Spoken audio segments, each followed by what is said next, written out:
Okay, I am live. First time, first attempt. Okay, we got the clock ticking. It's a 2 hour live stream. I do this 3 times a week. If you're new, I don't start napping until the second hour.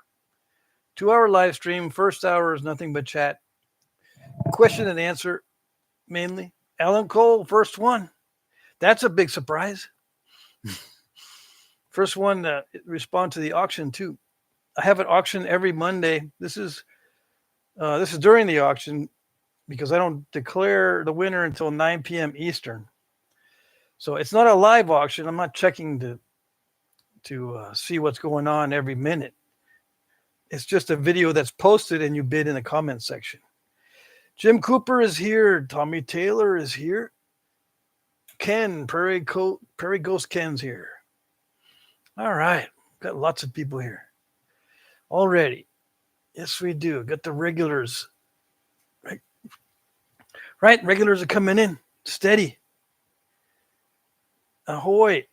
Yes.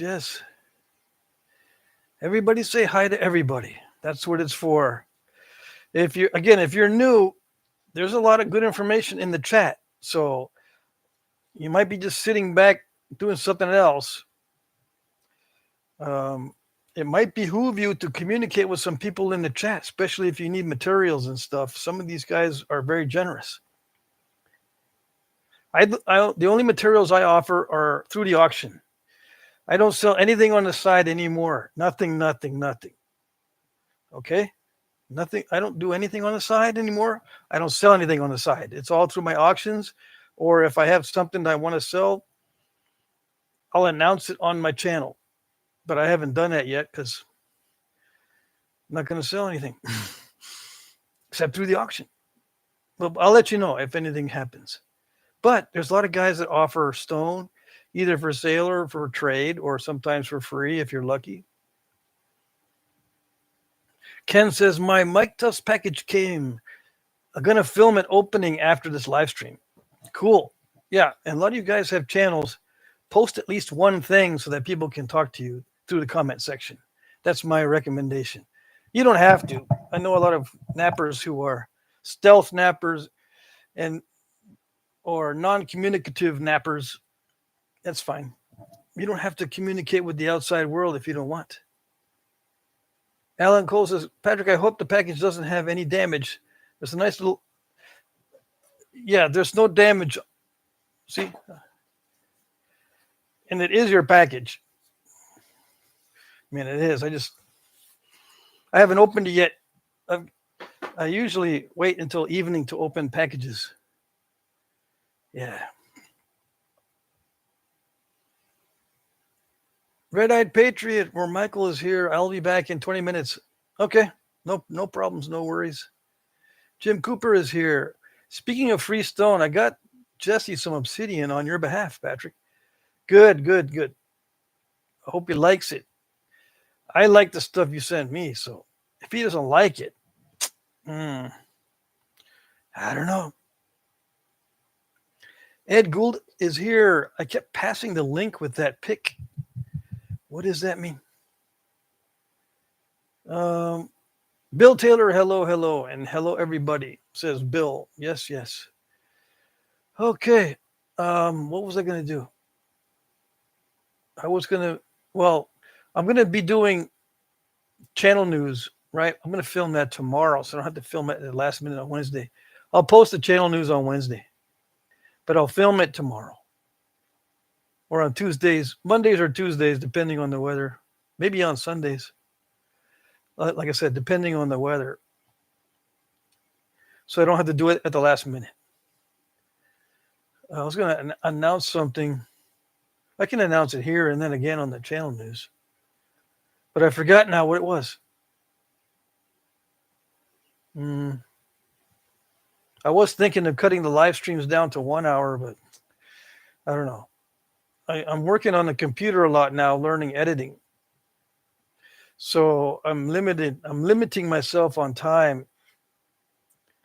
In addition to the back orders I got to do, I'm also learning editing. Not many videos this week. except for the live streams. I'll be doing voiceovers. That's my announcement. I'll be doing voiceover videos. I got this idea. One of the subscribers says that the scratching sound, the abrading sounds and stuff are too loud compared to the rest of the video. So I figured out how to, how to lower the volume on the video. But what I got to do is first shoot the video with no dialogue, and then modify that no talk video to be a very low volume, so you can just barely hear the tappings and scratchings and stuff, and then voice over that. Yeah. So there'll be no talk videos now a lot. But the same video I will narrate, but I'm going to lower the volume on the background.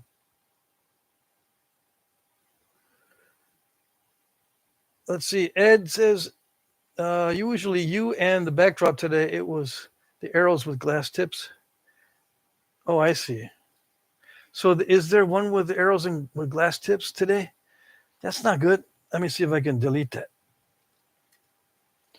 Yeah, that when you see the arrowheads with the glass tips, which is my banner image, that means something messed up. Let me see. Content, live, view all. Okay, so there's none today. Yeah. Right. Let me see. Yeah, so today I was able to go live first attempt, which is amazing. It hardly ever does that. Yeah. Okay, I got a light in front of me. That's why you see shadow sometimes. I have a light in front of me so I don't forget. See, I got ADHD or something or other, something totally obvious like the light being on that's necessary for my napping. If it's not on and I start napping, I'll forget to turn it on because I'm so focused on some things, I totally miss other things. And I can be looking directly at the light and I won't notice it's not on. It used to drive my ex-wife crazy, that kind of thing. And it got worse with my early onset dementia when I was under lots of stress and had a poor diet and was getting fat and very inactive, no exercise. Yeah, it got even worse. I could look directly at something and not see it. Let's see. Where did I miss? Like I said, the first hour is just chat, so I'll be looking at the comments. And I want at least one super chat before I start napping. Yeah, doesn't have to be any amount. Doesn't have to be a large amount. It can be any amount. Just one super chat before I start napping. I don't monetize these live streams because it's annoying for me and the viewer. Because it'll come across the screen. It'll say paused for advertisement or some stupid message, and I'm going, okay, do I talk now, or do I have to sit here and wait until the pause for advertisement message is gone? I don't know how that works. So I just talked straight through it, and maybe it didn't work right. Let's see.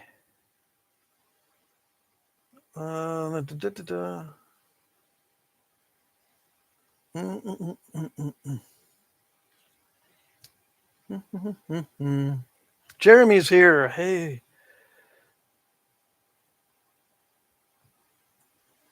Let's see here. John is here. Good evening, everyone. Good evening. Good evening.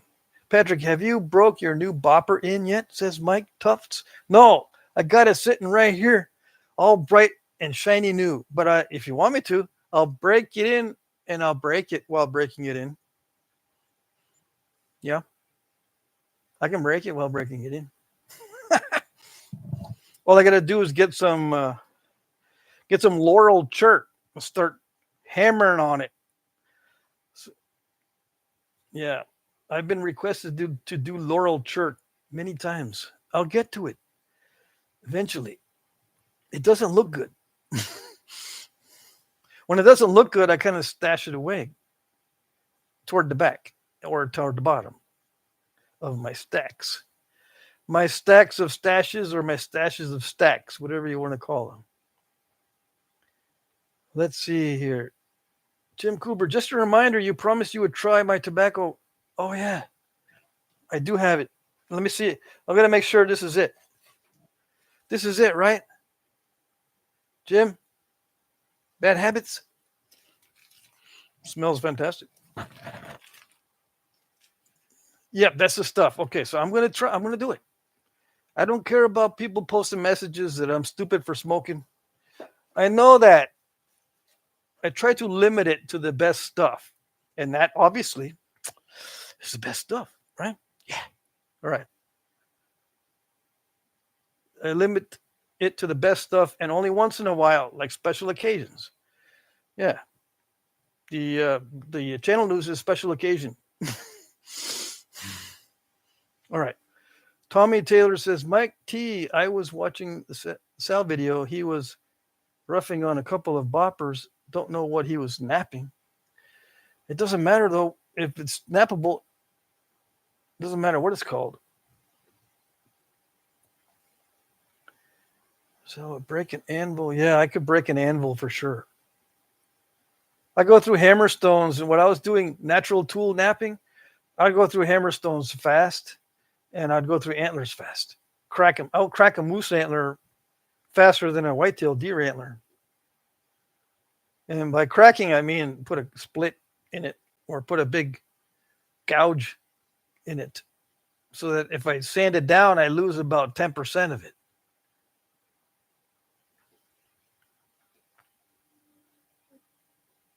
See, actually, Sal did nothing wrong with the bobbers. It was my fault, a bad glue or mixture. We got to figure this problem out. We got to figure out the issue of making these super duper strong for us nappers that abuse this stuff. Let's see. Can't see the bopper. Yeah.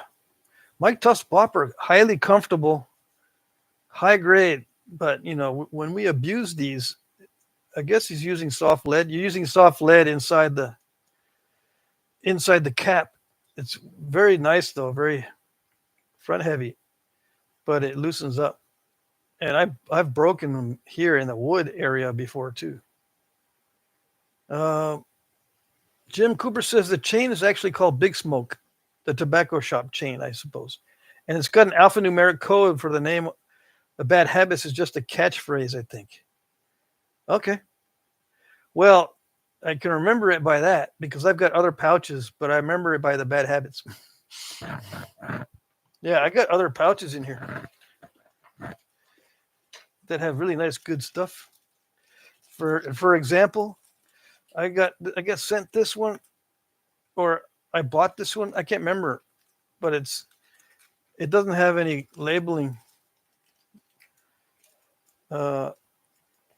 Right? It's got something on the inside, but I don't know. I think that's just a moisture packet. I already sampled this the other day when my stepsister came to town from England. I have a stepsister who lives in England, outside of London. Yeah, so she came to visit or stay here, not here, but in Vermont, and I was able to call that a special occasion so I could puff on some pipes, tobacco.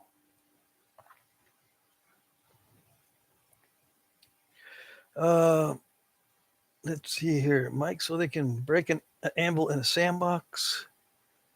Alan Cole says he sent that tobacco, so you recognize it. Okay. I got to write that down. So Alan Cole sent me this. This is awesome stuff. You guys know how to pick them.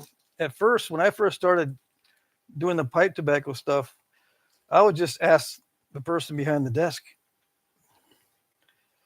And then I would also ask online, but those guys were smoking these exotic stuff that, I don't know. All right, before I forget.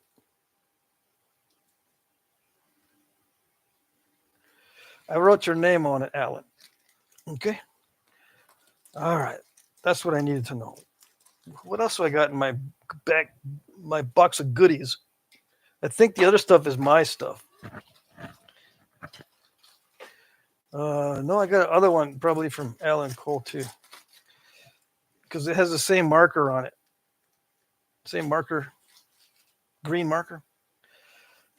I'm assuming it's yours. So I'm going to put your name on it.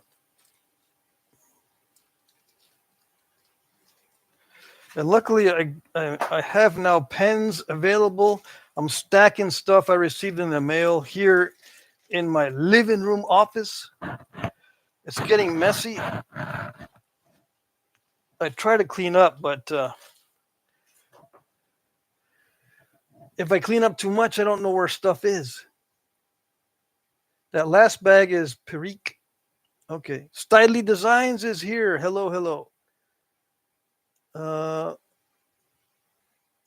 Let's see here. Jim Cooper says, I know most people don't mind me smoking around it because my tobacco smells so good. Yeah. My brother-in-law, he said, yeah, that smells sweet.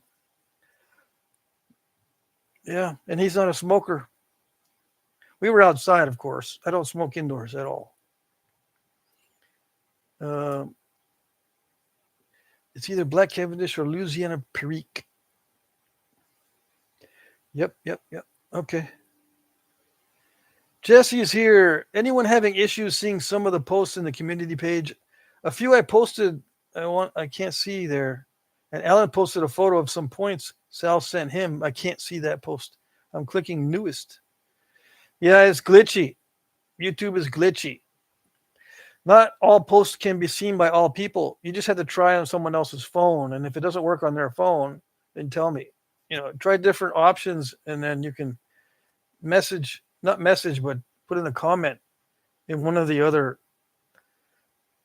places, and I'll see the notification of your comment, and we'll see what's going on. I mean, I'll try to see. I'm not that good at troubleshooting.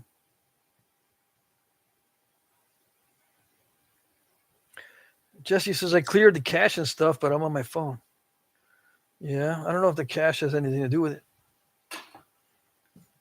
Well, let's see. Ed says, my neighbor's been smoking skunks over there, I think. What? Everyone, we got to close the windows. Oh, the neighbor's dog got loose the other day, 2 days ago. And I could tell they got sprayed, but it wasn't here in my yard. I could see the dog past the neighbor's house and rolling around in their backyard. And that dog doesn't roll around unless it got sprayed. Yeah, trying to wipe off the spray off its face. Yeah, and I could smell a little bit of it, but it wasn't bad. I think the wind was blowing the other way or something.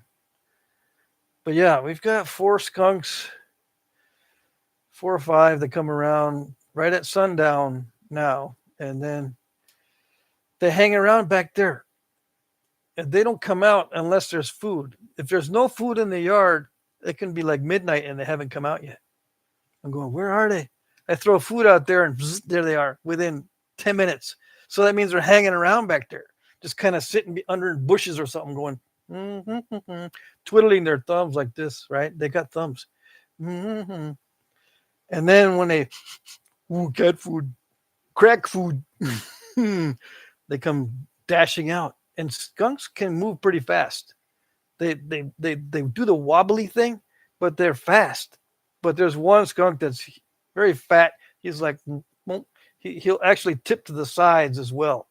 Not only is he wobbly like this, but he'll tip to the sides as he walks. He's got so much fat on his sides. Anyways, people don't want to hear about skunks. They don't like skunks. Half the people out there can't stand them. All right. Alan Cole says, anytime Jim Cooper, I have a bunch to roll for my 30. Okay, so we're talking about cigars now. Excellent. Drew's Concrete is here. Ken says, I smoke a tobacco pipe sometimes. He likes a good Cavendish. Yeah, Cavendish stuff is very popular. Oh, I see what you're saying, Ed. It's not the skunks, it's the something else. Yeah. Jim Cooper says, I'm a lover of most creatures with only a few exceptions. Yeah. The problem is the skunks, they got fleas, and I'm waiting for them to get used to me again because they got shy. They wouldn't walk around when I'm sitting out on the porch. They wouldn't walk in front of me. They would give me some distance. So I bought some drops, flea drops that are safe for skunks. They use them for cats too. I mean, they are for cats, but they're used for skunks too. And I bought those, and I'm sitting there waiting until they're comfortable with me again, and then I can drop some drops on them because they got fleas, and they're like this, scratching all the time. They when they congregate like they're doing, they catch fleas from each other. Danny Moore says, I love animals. They taste good. There's a hunter right there. I think they taste good too. Yeah. Meat is good. It's the best. It's the best food there is. I saw this one complaint before where we were on a forum and someone said, oh man, I hate people that eat meat because those animals, they want to live. They want to survive. Why are you doing that to them? And, I type in, if something is really healthy and wants to survive, that's the thing I want to eat because it's going to be healthy. Heck with all these plants with all their toxins. Yeah. See, animals use their brain to survive, so they don't have toxins in their system. Not normally, unless it's pollution, like fish. Sometimes they live in polluted waters. But anyway, if it's a creature that wants to survive and stays healthy, that's the kind you want to eat. What's up? Why are you so fussy? $5 super chat from Jesse. Thank you. No comment attached. Put a comment in there and ask a question like, all right, what's the best type of bow wood? Be honest. Come on. Or, something that everyone asks all the time. Aaron Wilson, because I know someone's going to have a question and someone's listening. Wait, he talks about bows? He just mentioned bows. Yeah, sometimes I do. Patrick Trousdale, napping after work isn't working for me. That's not good. I used to nap after work, but I can nap almost under any conditions except the lack of motivation condition. Rockin' Pops Adventures is here. Hope you don't have a flea bloom. No, I'm going to get some spray for the yard too. I got the cat spray, and I've been spraying that on the porch because I know that the fleas sometimes hang around outside near the front door and on the floor mat or the doormat, whatever. I know that they do that because they used to do that in Texas. And ticks too, they hang around near front doors and stuff. So I've been spraying the cat spray. I just got the cat drops. I'm going to try it tonight, see what happens. And then I'm going to get the lawn spray for the fleas and ticks. That's next. Ross Wellman says, hello, everyone. A hot and humid night here in Michigan. Yeah, join the club. Welcome.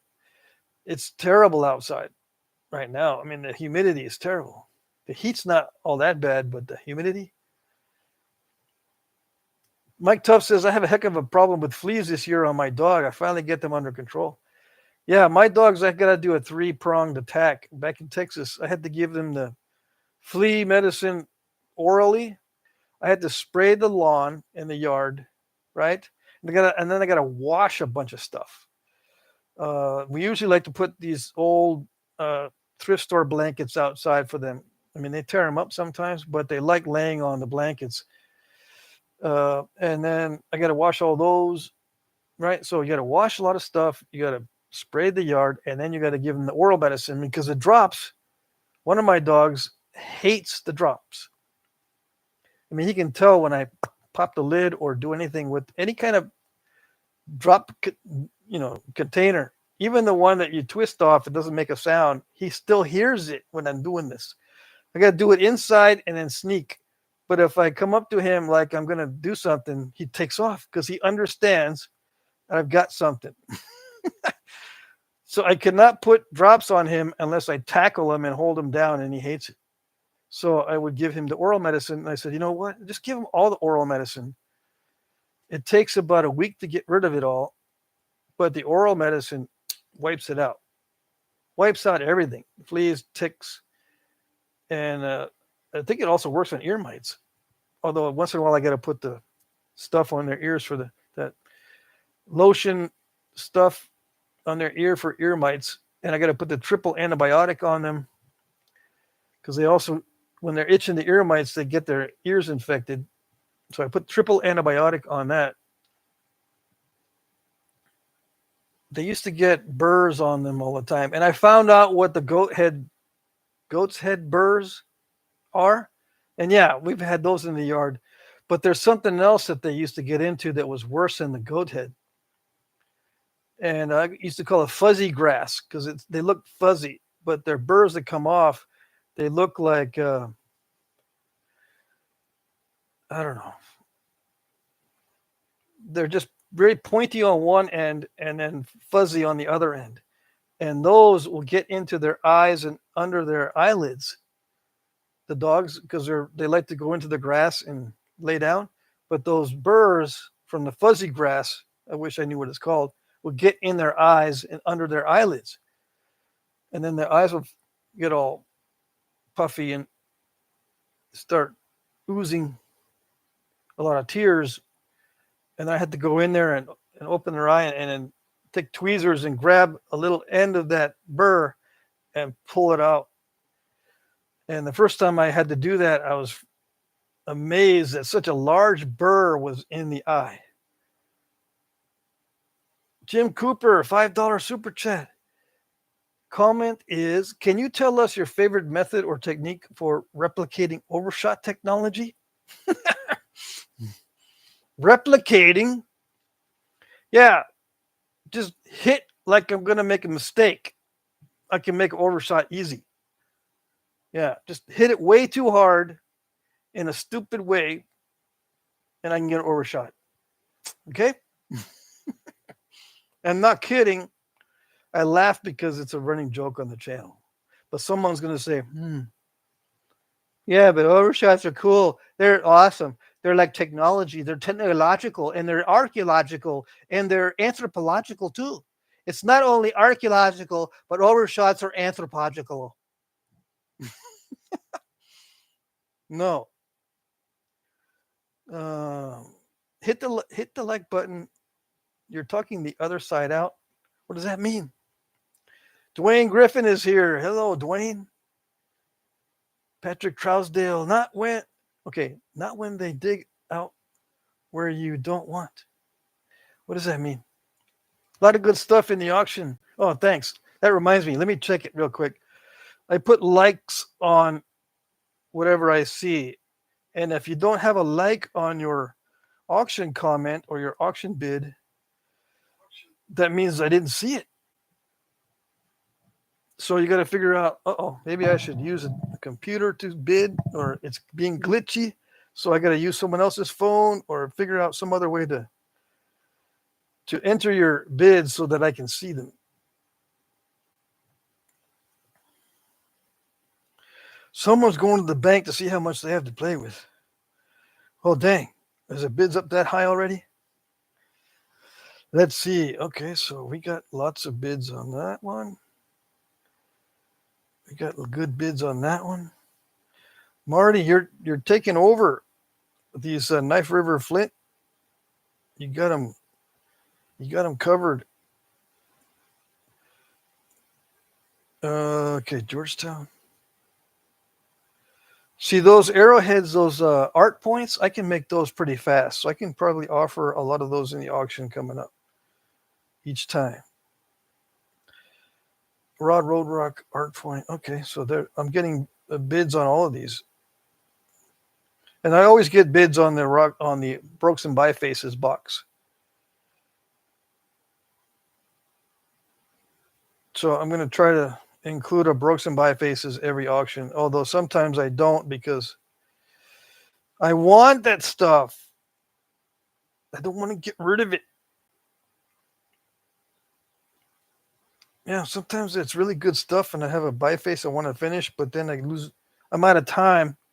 If I stack them up, if I start stacking up stuff I don't have time to make, it just gets stacked up, and no one uses them, not even me. So I don't know what to do except sell them.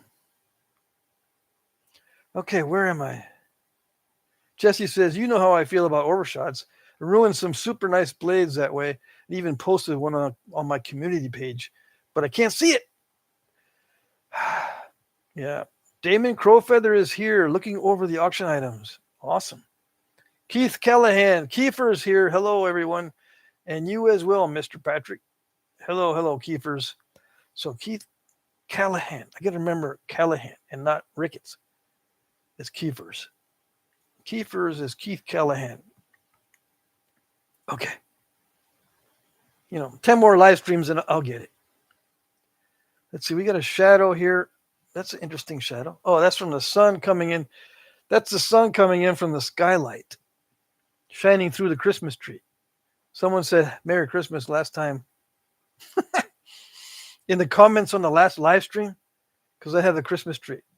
I mean, it's set up in here in my office or living room, whatever, all year round, because I don't know, I like seeing it. But I don't have it on until I have a live stream. See, it has the lights. I turn those off. And there's no ornaments. I take all the ornaments off. But someone said Merry Christmas. It's too early to say that, though. Don't be saying that. That's just for decoration, okay? It's just a light tree right now, okay? Tree of lights. That's it. It's not no Christmas thing. Patrick Trousdale says Overshot. Yeah. Let's see. You saying that because I don't want people to be saying it? Is that why you're saying it? I know some people do that. Yeah. Okay. So the chat, we got the clock still ticking, but the chat slowed down. That's okay. If you haven't hit the like button, go ahead and hit it. If you don't know where it is, or if you can't find it and you're watching on your phone, don't worry about it. But if you know where it is, the YouTubes, it likes it when there's likes. So likes makes YouTube like it too. Let's see. Mike Tuff says, just tell them that you're an emotional support tree, Patrick. That's my emotional support tree.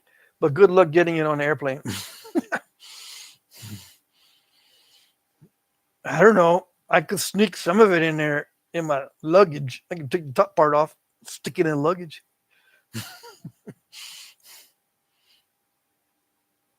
My emotional support tree. It's the only thing green in the living room. Everything else is dark because I don't like bright things. Yeah, and I don't have plants in here. Except I just have that. I just have that. That's it.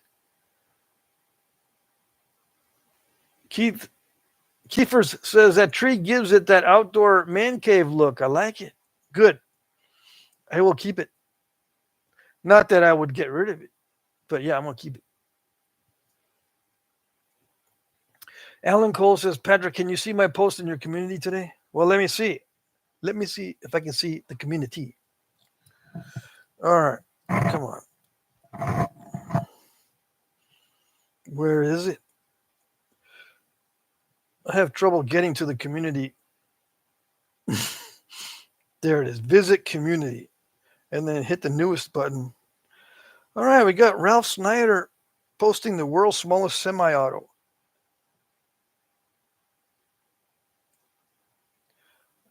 .7mm cartridge. All right. Let's not get distracted. Okay. Patrick Trousdale has a post. Styley Designs is Craft and Knapping, Princeton, West Virginia. I don't think I have that one. I'll put that in the Knapping list. Ferdo Joe, I'm hitting that like button. Again, Ferdo Joe with the Wonderstone. Jeremy. I saw Jeremy's That okay. So yeah, I don't see any. It's not in the new ones, Alan. 10 minutes ago, Ralph Snyder's. That's the one I can see. The last one that I can see. Oh dang! That 2.7 millimeter cartridge is smaller than that 22.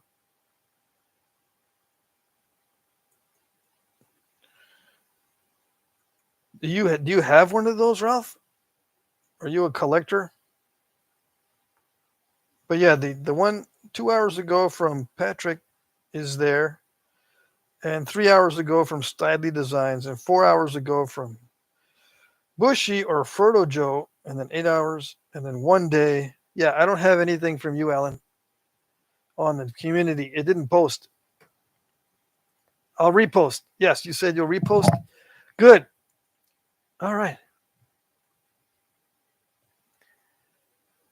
Patrick says, I finally got a big point done without snapping it in half. I'll put it in the community. Awesome. Dwayne Griffin says, did you ever get some flea spray for your pet skunks? Yeah, but I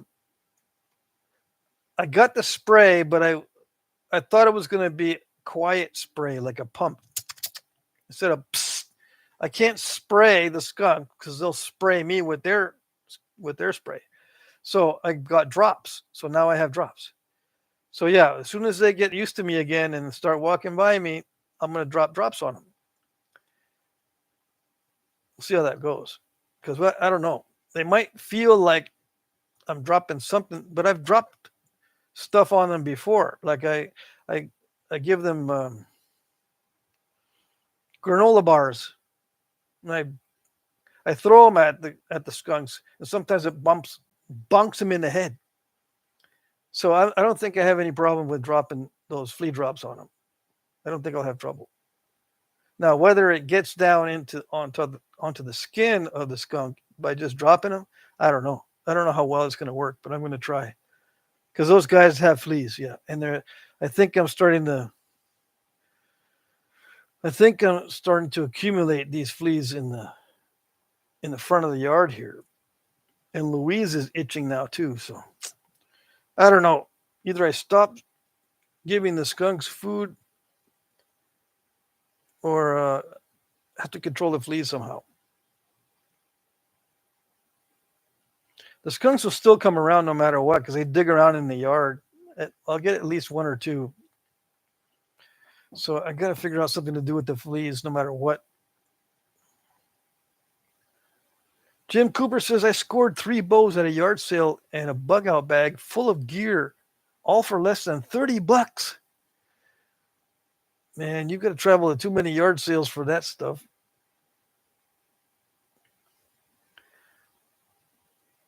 I mean, I did look around the other day a little bit for yard sales, but mostly the stuff they have here is household items, furniture and books and lamps and appliances, toys.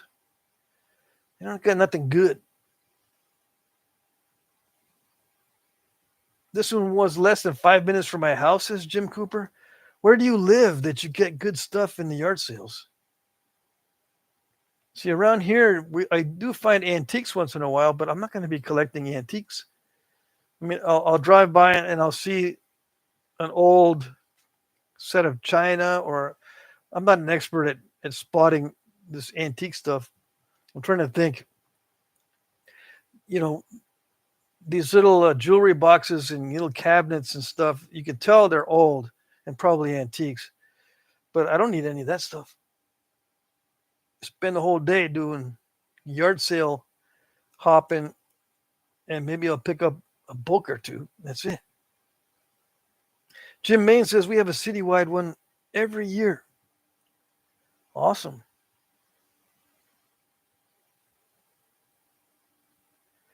This past week was a 127 yard garage sale. What does that mean? John Turner is here. Estate sales usually have better stuff than the garage sales. Yeah, I believe that. Alan Cole says, okay, Patrick, check the community again before YouTube glitches. All right, let's see.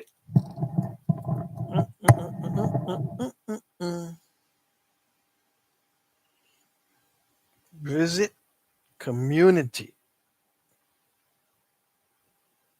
It's not showing. See, the first one that shows, I just refreshed everything. The first one it shows is Ralph's. And then Patrick's. And then Styly Designs. And then Bushy's. And then Jeremy's. That's it. I mean, I could go further. Let's see if any of your stuff is in there. Jeremy. Oh, yeah. Thanks for posting the nap-in stuff. Whoever posts nap-in stuff on the community is a very smart person. I like it. Jeremy did some AI art a while ago. Jim Main posted a nap-in. Very smart person. Alan, this one here I got from you 2 days ago. Right? That's it. Just that one picture, right? And Jeremy's.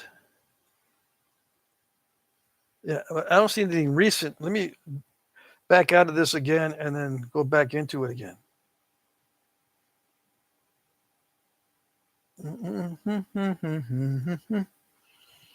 Yes.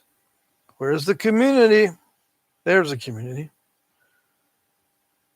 And then hit the newest. We're back to Jeremy's antique small pistol. And that's it. There's no new stuff within the last 5 minutes. Okay.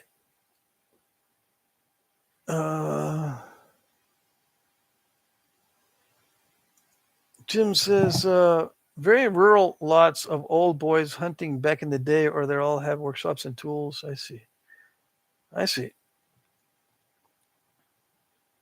So Jim's very rural, and there's lots of old boys hunting back in the day, or they all have workshops and tools. Yeah. Interesting. Jesse says, Alan, I saw your post at the top for just a second, and now I cannot see it. State Route 127. Okay, that's what that 127 means. Lots of posts are getting deleted off the community page, says Jesse. Not sure why YouTube would do that. Patrick says, yeah, there's a delay like YouTube has to approve it or something. Okay. Graylin is here. Good evening from Southwest Louisiana. Patrick says, I accidentally double posted and both went through. Mike says, I like watching everyone's progression. I'm glad people post pictures and videos. Yeah. Alan Cole says, crap, it was visible for 1 minute. YouTube sucks for me and Jesse's posts. Yeah, if it's deleting your posts, that's not good. Ken says, I'll be making some progress soon with my new Mike Tufts tools. Good. Jeremy says, did someone say the 127 yard sale runs right through my neighborhood county? Yeah, we're talking about the 127. Let's see. Mike Mason is here. Great looking points in the auction today. Thank you. I just did a lot of art points. Yeah, I'll be doing more of the art point stuff because I'm burnt out on a lot of. I got to be honest, I'm burnt out on a lot of stuff I've been doing for years. So I'm going to be doing new stuff. Try to anyway. All right, let's check the auction. Let us check it. Although it's only going to be me, yeah, I know. Auction time. Why does that guy keep saying auction time every single time? We already know. Don't need to keep repeating. Oh, dang. Somebody likes the Scottsbluff point a lot. Sean? Are you lurking? If you're lurking, Sean, that's an awesome bid. Thank you.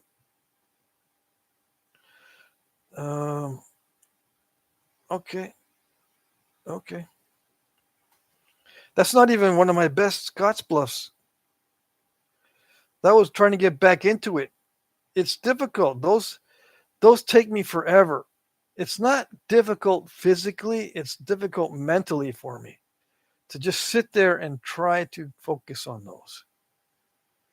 And yeah, I can focus on stuff for long periods of time, but it has to be easy. If it's stressful, it builds up too fast. I experience too much stress after a while. It ramps up. For most people, it's just, the stress does ramp up and you get tired of it. But with me, it's more like a curve. It exponentially starts to ramp up at some point, usually right in the thinning stage, during the sweat stage. And then I'm only like 30% done. When I first get to the front part of the sweat stage, just getting into it, usually I have maybe halfway through or more. Maybe sometimes it's like 80% through just getting to the sweat stage. And the rest of it, thinning and then sharpening, is only 20% of the time after the first initial reduction of the nodule and spall and all that. Sometimes it's really easy to thin it and sharpen. But with Scotts Bluff and Eden and stuff like First View, the sweat stage is only maybe 30%. I've still got 70% at least of effort to go, because you got to prepare the preform perfectly if you want nice, consistent flaking. I'm almost tempted to get a grinding machine and just grind them down and then knap them, because just getting them to a preform is a hassle. And then you've got 70% more time to finish it out, because you had to be extremely careful preparing the edges, extremely careful that your tools tips are maintained perfectly. Everything has to be very, very precise and very well prepared. You can't take any shortcuts at all, no matter what the material is. And if you make one mistake, it compounds itself, and then you end up too thin by trying to do damage control. It is a very, very time-consuming process that is, for me, very annoying. And I got to be doing that every single day if I want to stay in practice. Well, let's say I have to do it 4 times a week. I can't take more than 3 days off. But I did. I took like a week and a half off from doing the Cody stuff, and I got back into it, and I got all messed up, because you got to do it all the time. I don't want to be doing that kind of stuff all the time. But all that said, I'm still going to do it. If I can figure out a way to do it quickly, I will be so happy. Let's see. Jim says, I just tried to post. Let's see if I have issues with it. Okay. End the Fed. Hey, Jack, you never answered my question. What was the question? I can't go back. Let's see. I'd love to see you work some of it. Okay, what question? Let me see if I can go back to End the Fed's question. If I don't answer the questions, it's probably because I didn't see the post. And sometimes YouTube will eliminate the post if it doesn't think it's a safe question. If there's something weird in the spelling of a word or something, it might look like something else. I don't see a question in here, unless you're talking about a question from a comment section. Let me see. I'm looking back. Let me see. I don't see any question from End the Fed at all. I'm back already at 6:06. I'm almost back to the beginning of the live stream. Yeah, I don't see any previous comments from you. Let's see. I'd love to see you work some of it. Am I going back too far? Yeah, post your question again. Okay. You did post a question again. Okay. I asked if he ever got any of the Mexican velvet obsidian that I sent him in a DM on Facebook. It's very beautiful material. I would love to see him work. Mexican velvet obsidian. Hold on.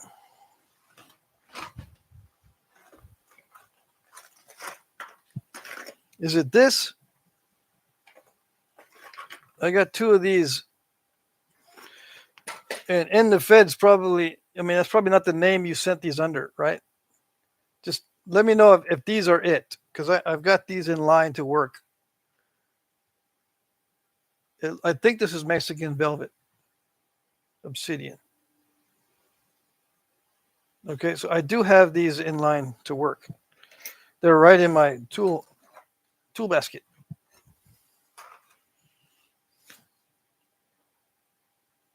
Alan Cole says check, or he has these arrows which looks like code for, hey, check it, dude, 3 times. I got 3 arrows.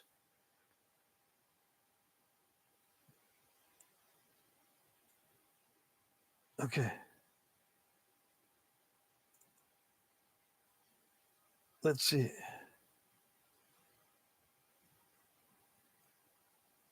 It would have different colors in it and is usually translucent. Can't wait to see you. See, if your name that you send it under is different from N the Fed, I won't know which one in my stack is you. Okay? First thing. If you can't post your real name for some reason because you don't want, you don't want to put your name here, just send me an email and a picture of what you're talking about so that I can look for it, or you can remind me through emails where your original emails to me were so I can see the pictures that you might have already posted to the email. Okay? Because if you are commenting under a different name than you sent, again, I don't know which one to remember. Okay.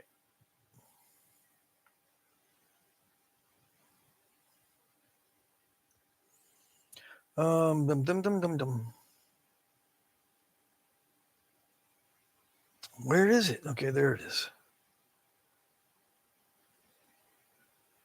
Jim Cooper, I got his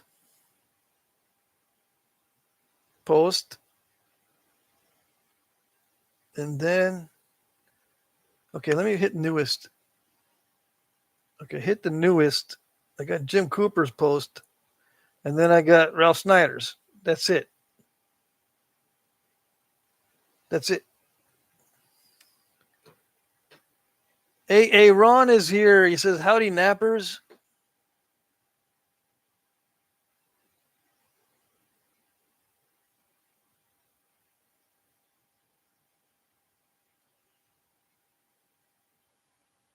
Okay. Mac Bales is here. Howdy, howdy. Okay, so I got to start thinking about what I'm going to nap here. I'm going to start napping here in a minute. All right, let's see. What do I got? I got a bucket of stuff. Okay. I have a bucket of road rock. That's what I'm going to do. All right. Let's get the apron on. Got to get the napping apron on.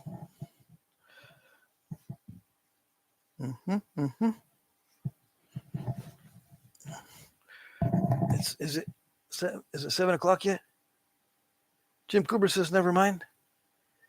Is my box handy? No, I don't have the big boxes.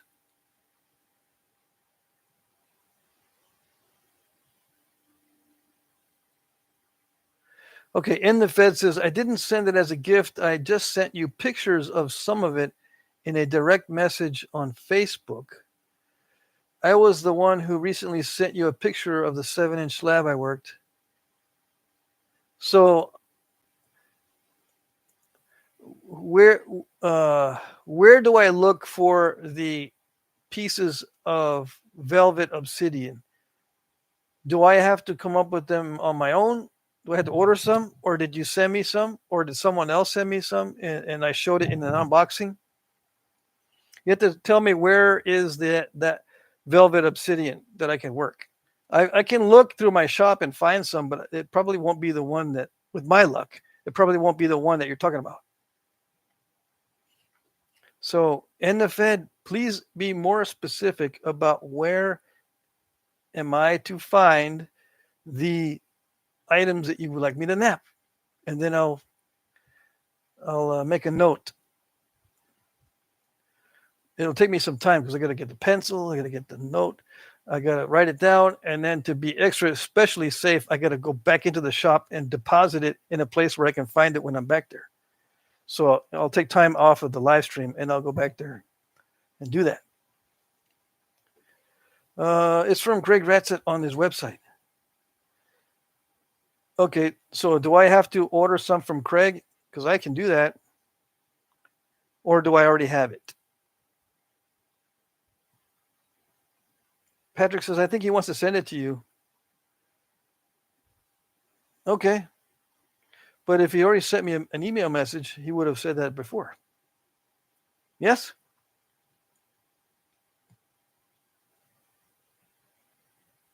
So the question that I never answered, was it an email that I never answered? Because I don't answer emails over the weekend when I'm busy. Like from the end of the live stream Friday to the live stream Monday, I don't answer anything in emails because I get too distracted. So if you sent it recently, like in the past couple of days, the reason why I haven't responded to an email is because I don't during the weekends. Usually. Sometimes I do, but I got too much going on just before the auction to answer and to interact with emails because believe me, I can be there all darn day with emails. I mean, until from 12 noon until 12 midnight, I can be doing email stuff and Facebook and messengers and blah, blah. Anyways,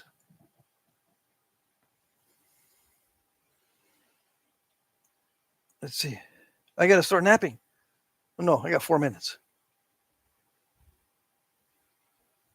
Oops, I missed some of the chat. Mike Tufts, Scott Lauer's here. Hello. Right? I missed your entrance, Scott.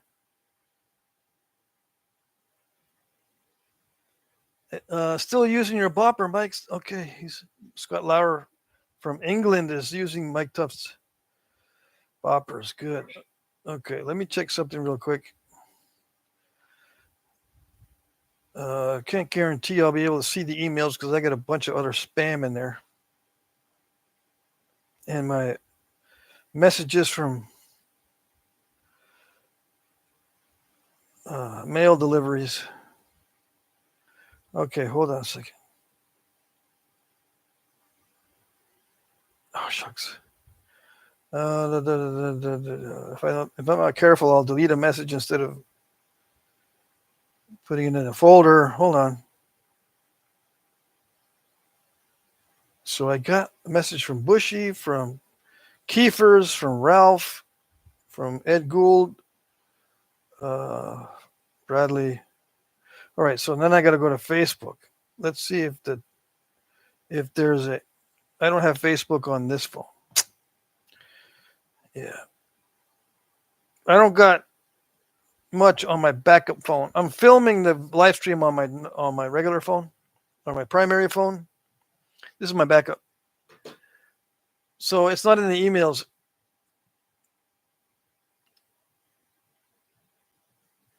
My God, Craig Ratzett is still around? Yeah.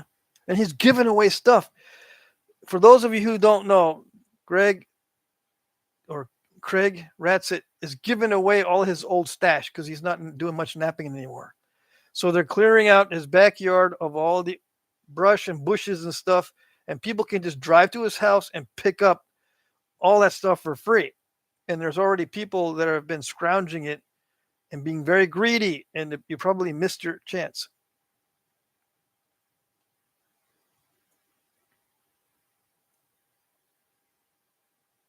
Yeah, you have to go to Craig Ratzett's house and pick up stuff, but he's not. A lot of it, he's just giving it away. I don't think he's selling it. Yeah, for little to nothing. Yes. So if you don't know that, there you go. And some of you are going to be saying, "Oh dang, just when I can get free stuff, my car is broken and I got to replace all the stuff in the engine. Is it cost me thousands of dollars, and now I'm not going to get my chance to pick up lifetime supply of rocks." I know that some of you are going to be doing that. And you'll say, "It always happens to me. Every time something good happens to somebody else, it happens bad to me." Yeah.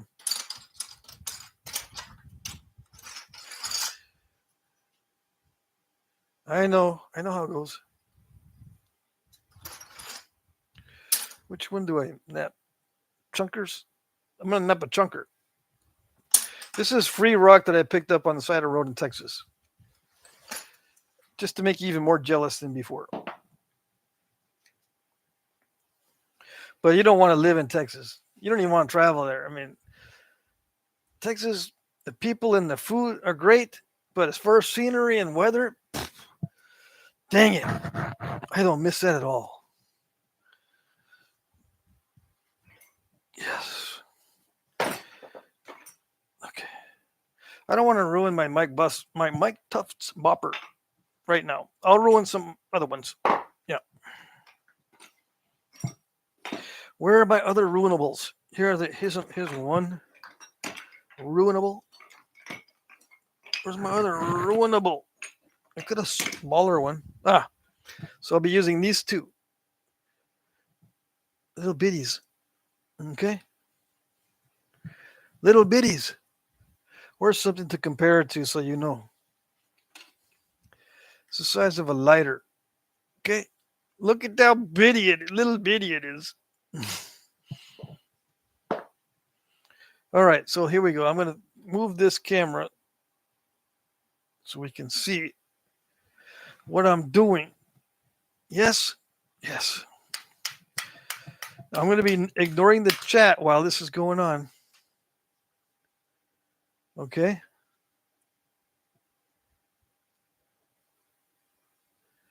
All right.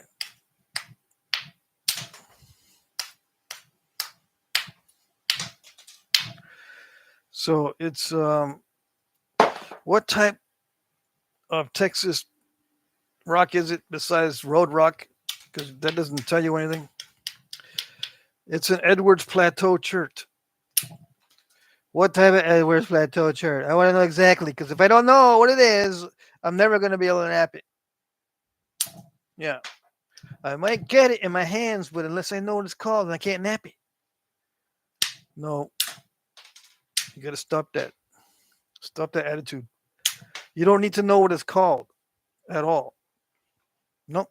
In fact, it's better that you don't, so you don't have no preconceived notions of what it does or doesn't do.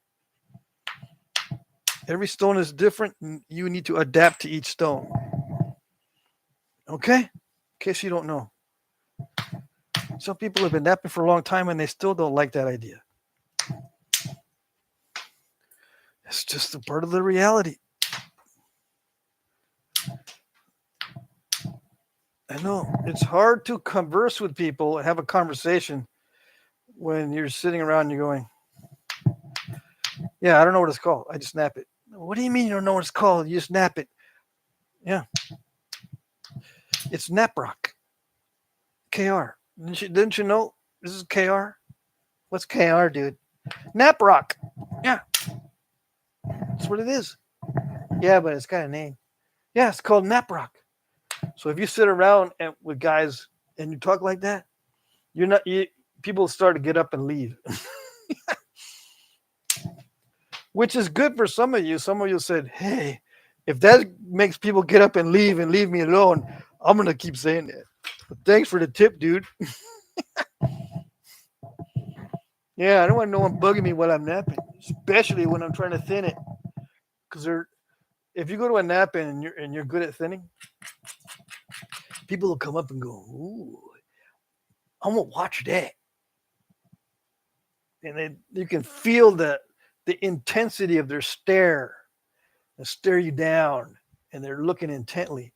And they got their angulometers in their brain, and they're looking at, okay, what's the angle and the velocity of the strike and the weight and momentum of the object that he's flintnapping with, and what is the exact composition of the material that he's working with, and what is the weight of the material, and is that glove sticky? What is it? They want to know all the particulars in many cases, so they're watching.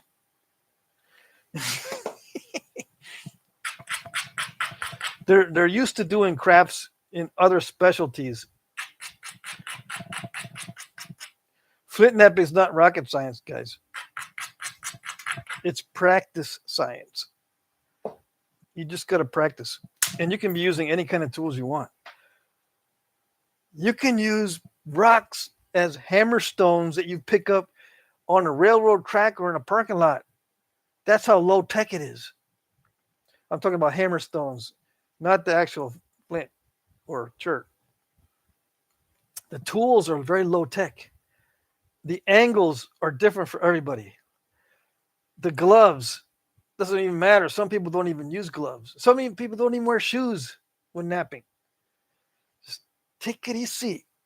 Calm down, dude. Anyways, I say that because you guys that know me, you know I make fun of people. Ed Gould says, how do you find the community page? Anyone? Bueller? Anyone? Ed, they find the community page by going to my channel. Okay? Like, let's say you're at the auction, right? You got to navigate your way to the channel. And me, I push my little icon there. But anyway, you go to the Jetcrafty channel and you touch the words. And then it says here, visit community. And then you push the button. And there it is. You hit the newest. And there it is. Jesse just posted something 2 minutes ago. Let me get rid of the auction thing. No, it didn't get it. There.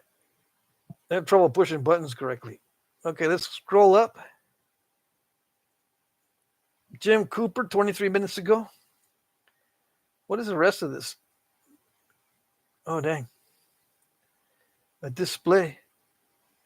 So can you figure out, Ed, how to get to the community now? No? You got to see that 14 more times?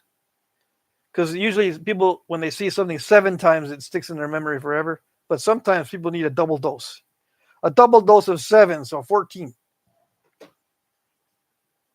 Brendan says, I still like knowing the names of the stones. If nothing else, just to be able to do research on how and when it was formed, less about how nappable it's going to be. Yeah, I mean, if you're interested in the stones, I guess. How it was formed and stuff. Okay.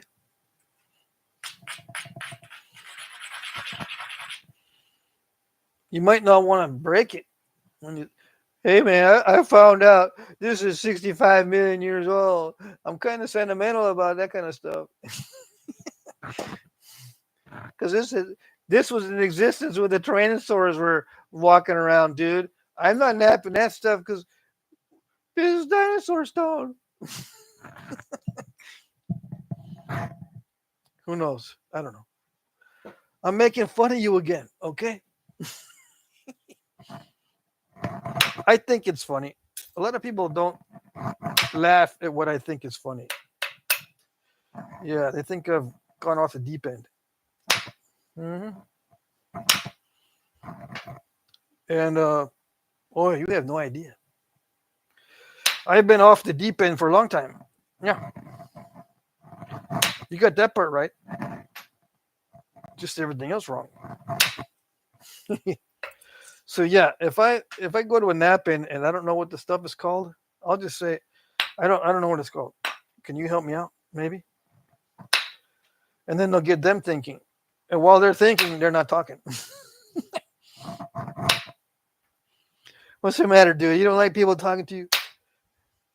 I'm kidding. Yeah.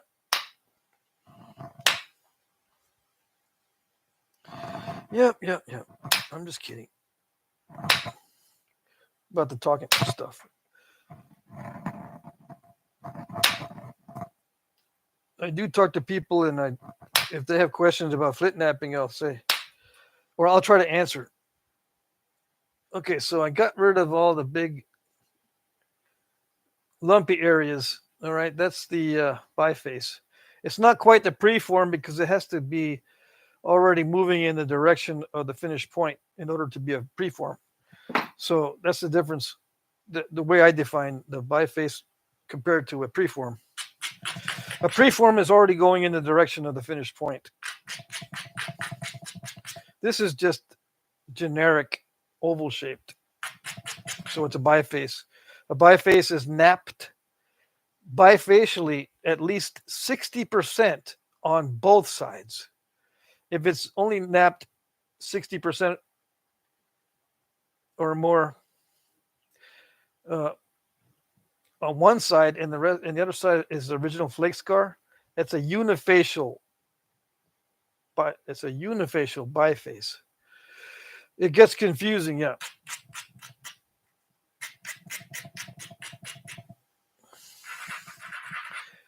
Okay. Let's see, Mike Tuss is commenting. Yeah, I'm going to be ignoring the chat here to try to finish this. I probably won't finish the whole thing. What I'm going to do is just thin it down. Okay. Now comes the thinning stage. I'll be tackling the worst first. The thought process is mainly after, don't break it. It's mainly hitting the worst first, getting rid of the worst first. Yeah, and thin the ends. Thin the ends down because it makes it much easier to prevent snap and halfishness if you thin the ends down first. And then work on the middle. Make sure the middle is always thicker than the ends. If the middle starts getting thinner than the ends, you got to thin the ends down. The ends always have to be thinner. With sometimes there's an exception that you can leave one end thicker than the middle. And some artifacts are that way where the thickest part of the artifact is right at the base, as an example. So in that case, you can leave the base thicker than the middle if you're replicating that type of artifact. But in general, the generic advice is to make the ends thinner before you start thinning the middle. You get less snap and halfishness. The snap and halfishness is what most people run into, other than the inability to get rid of turtlebacks and that kind of thing. One of the biggest problems is the snap and halfishness, other than the step fractures and not having the ability to get rid of turtlebacks. Sometimes they nap it so small they get little almonds instead of preforms for arrowheads. They just they wind up with something like this because they lose a lot of width in reducing it. Indirect percussion preserves width. And anyone who says that width isn't important is lying to you. Okay? Why do people lie, dude? They don't lie about napping, especially. You don't know, do you? Some people have no shame. They will lie. That's the thing. If you don't have any shame, lying is no problem. They'll just lie. Yeah. Some people have no shame. Got to make sure you know who those are.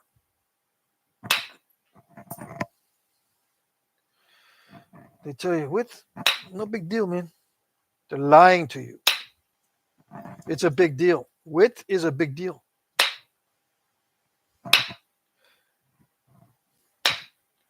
Now, you can have too much width for your skill, and you try to run flakes, and they stop and cause step fractures in the middle because you can't run flakes that far because you're not experienced enough, then yeah, reduce the width so that the flakes you run can get halfway or more.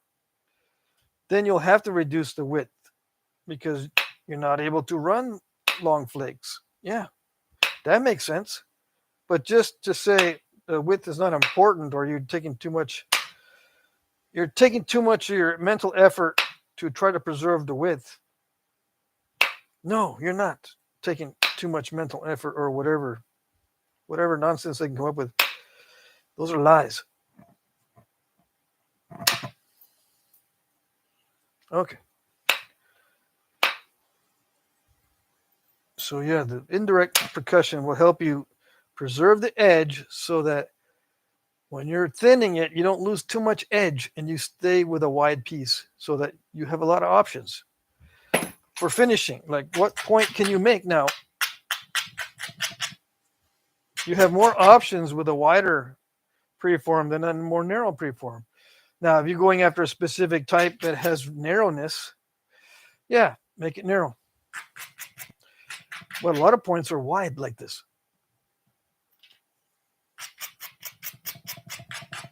And especially if you want to put serrations in it, you need a lot of width so it has room for serrations. Some guys will nap it down and they'll say, okay, I'm going to put the serrations in, but wait a minute. If I do that, it gets too narrow. And then it snaps as I'm putting in the serrations, it snaps. Yeah, so you got to leave yourself some room. That kind of thing. But remember, it's important not just for being able to hit the edge and run flakes, but it could be because you need room for serrations. What else? Maybe you discover along the way that one side has a defect you didn't see earlier. You're flaking and you uncover like a hole or something. And you go, dang, I am so glad it's really wide to start with, because if it wasn't and I found that defect, it would have to get really, really, really narrow. Yeah. So we're going to throw it away. But if it's wide to start with, you got room to remove it and still be wide enough in many cases for what you want to make. Okay.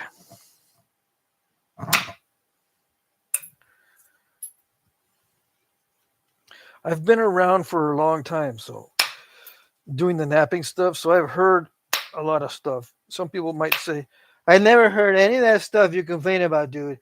You complain about stuff that it seems like you're making it up, man. Yeah, it seems that way. I've been around a while, so I've heard it all, almost all.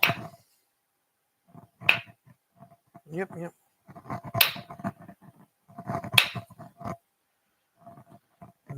I got lots of videos. I've been doing this for a while. Some people just barely finding the channel after napping for years and years,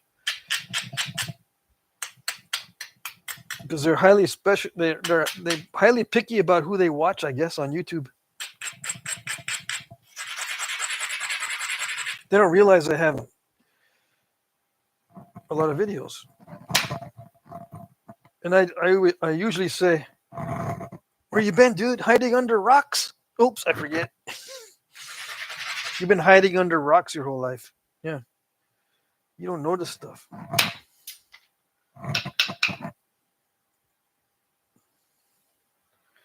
Anyways.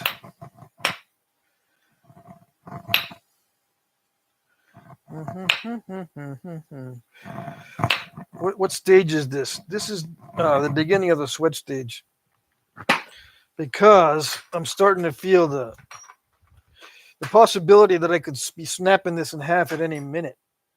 I hit it pretty hard, right? I push the boundaries of how hard I can hit so I can get big flakes,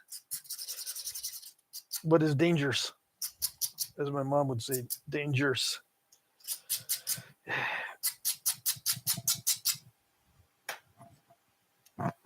My mom's native language is Spanish, in case you didn't know.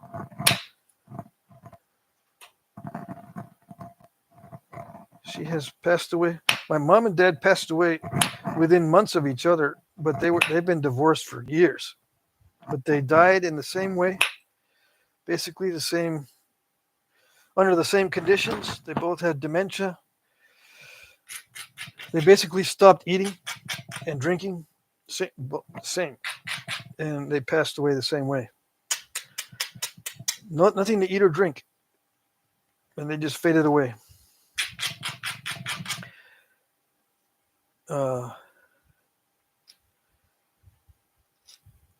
Just so you know, people that have been watching the channel, they know this.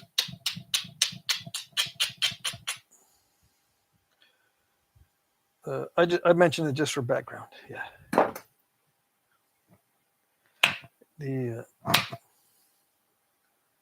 I don't know why I got reminded of my mom for a second there.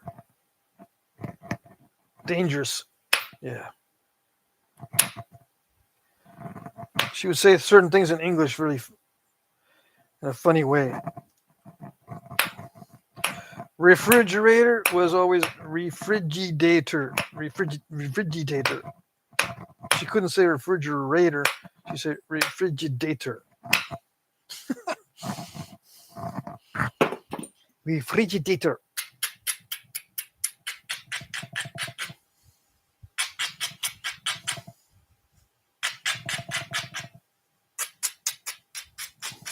Anyways, this is getting thin. I'm getting nervous. It's good. It's a translucent chert. It's a high grade as long as it doesn't have crystal pockets, which I don't see any in this. It's a high grade raw, what I call high quality raw, or HQR. I'll put an abbreviation on it, HQR. If I put it aside, that way I know it's high grade stuff, and I'll put it in a different stack than the lower grade stuff. But anyway, this is high quality raw. I kind of could tell it was. Same with this. I think it came off the same batch. This is high grade raw too, probably. It looks like the same stuff. It's got a crack on this one. That's why I didn't nap this one. I don't know if you can see. It's got a crack in there. See that? Let's see if it'll break. Yeah. So if it's got a crack, I'll just hit it, get rid of that piece, and I'll make an arrowhead out of the rest of it. As an example. This is what I call a crud flake. Don't put it back in there. Yeah. This has translucency to it. Both my flashlights now are over in the other room.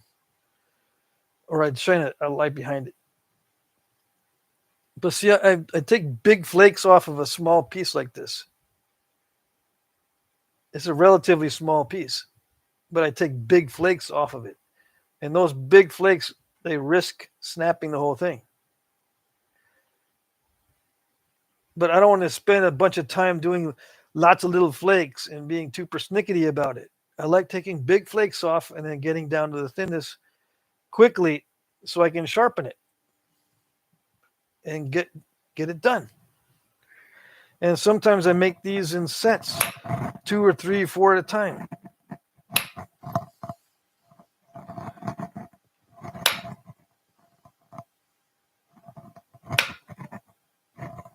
They might not all be the same size, but I'll make,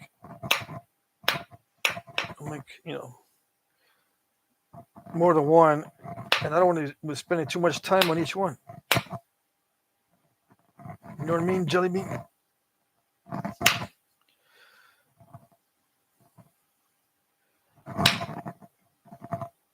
But that's the way I nap. You don't have to nap that way. Everyone naps differently, which is good.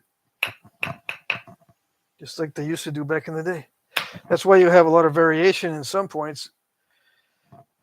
There's various factors why the artifacts have variations. Not just because people are different. They may have been isolated or whatever. But one of the reasons is that, people nap differently.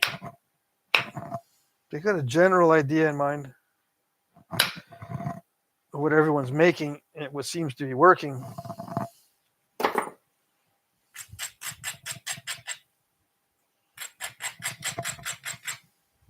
But there are different ways, and throughout time there have been different styles, and sometimes to hunt the same exact animal under the same exact conditions, they'll have different point styles. So the type of animal doesn't dictate the point style. It might, in the short term, the tribesmen can say that they make a certain style of point for a certain animal, but that's localized in time and space. It's not something that's generally the truth. Okay, that's just their particular solution to the problem. There's many different solutions to the problem of hunting a certain animal, and you can see that and proof of that over time because many different styles were used to hunt the same animal, like bison. Many different types of points were used to hunt bison under the same conditions in the same areas with the same tool stone, okay, and basically the same genetic ancestors and descendants, same people, different point styles for the same everything else. Okay, so that proves that it wasn't the animal or the area or the people or the stone that dictated what the shape of the points were.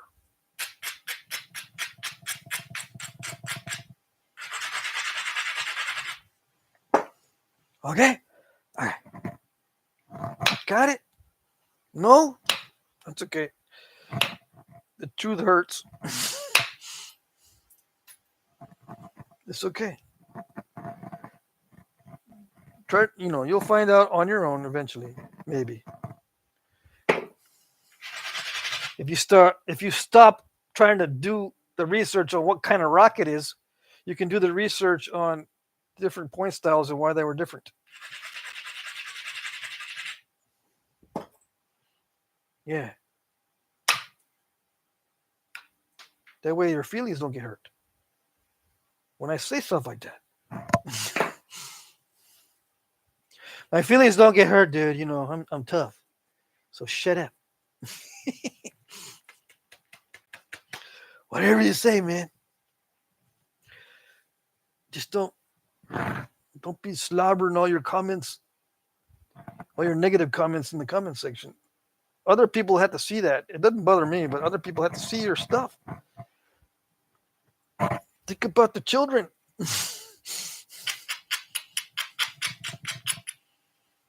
Anyways, it's getting to the point where I could break this. It's not 7:45 yet. I'm already worried. Yeah.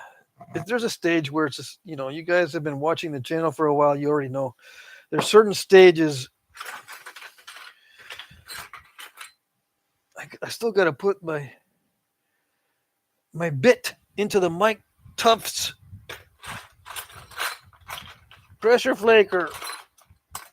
Dang it. Where is it? Oh, yeah, I think I sold. Yeah, I took that out of the kit. But I didn't take the bits out because I can always get my own bits and my own Allen wrench. I haven't put it in here. I got them, but I don't know where they went. All right, let's see.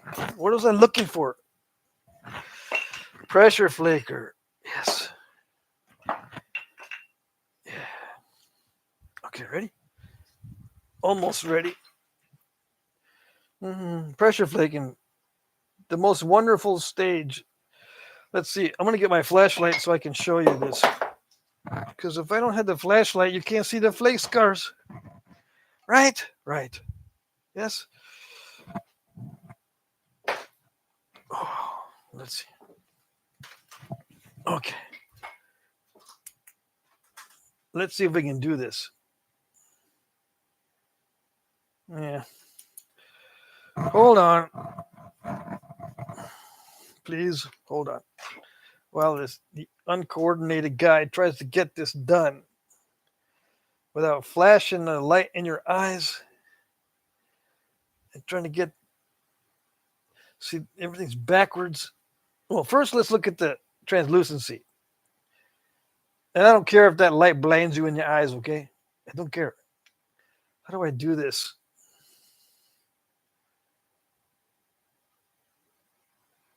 See, all right, so you saw that. Now I got to figure out how to show you the flake scars. Why is that important?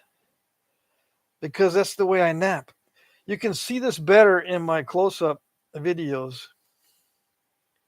See that big old flake? That's why I say I get nervous, because those can snap the whole thing in half. And it's important to have the ends thinned down first before you take a flake like I took right there. That big old flake at this stage.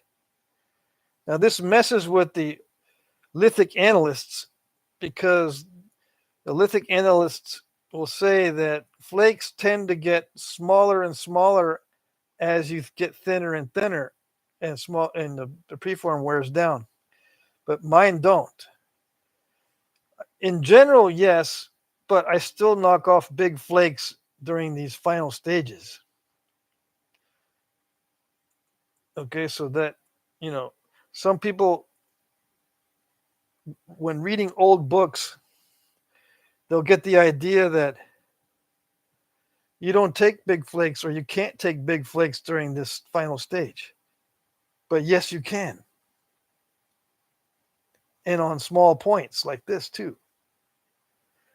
Without overshots, because overshots are messy and they mess everything up in many cases. In some cases, you can live with it during the initial stages, just like other mistakes, like step fractures and areas that get bitten with a bite, or you crack something off because it's too much force. It'll just crack off a corner or crack the tip off. You can still live with it in the early stages. But when you get down to the thinning, you don't want to be doing overshots in the thinning stages. Unless you make a mistake, then you can't avoid it. Okay?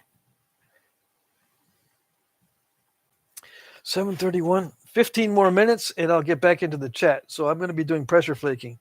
So this is pretty much thinned down as much as I need to thin it. What's the ratio? No one talks about ratios, so some of you guys are going to go, what do you mean ratio? Ratio? Yeah, ratio. Hold on. It's the width to thickness ratio. Let's say it's 40 millimeter. Yes? 30. No, let's just say 38. Let's go 38, 39, 40. Let's just say 38. We'll err on the side of not cheating by 6. It's 6 millimeters thick by 38 wide, so that's 6:1. Perfect. I can now sharpen it and do whatever I want with it. So you don't need to go thinner than 6:1. Most artifacts are not thinner than this, in case you want to reproduce artifacts. When it starts getting thinner than 6:1, you're getting into the thin 1%, or maybe 5% in some cultures. When some cultures do make really thin points back in the past, like Montel. I don't know what the average is on a Montel, but I've got one myself that I own that's a 9:1 with the thickness ratio. That's a thin point. And I've seen other Montels that are 8:1, 7:1.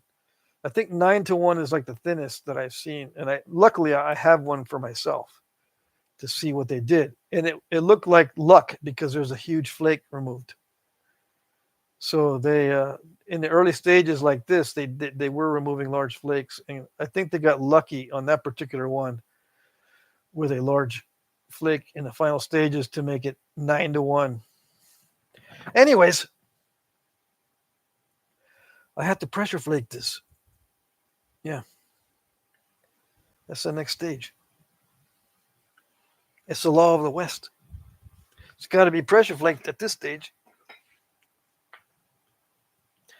Although I could switch over. Some people want to see me do this stage with indirect percussion.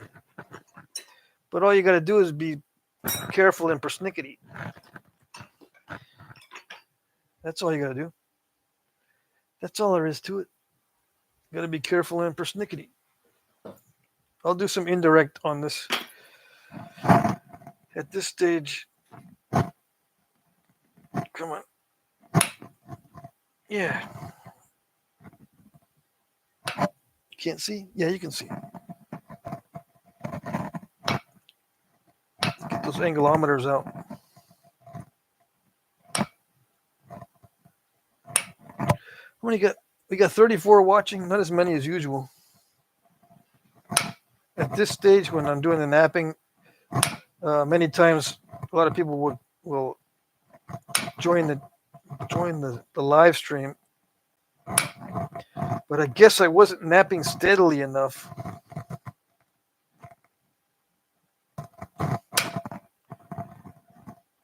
Or I started to hurt some feelings. I don't want to listen to this guy. He doesn't do just strictly napping. He does all this yapping stuff. Yep, I do the nap and yap.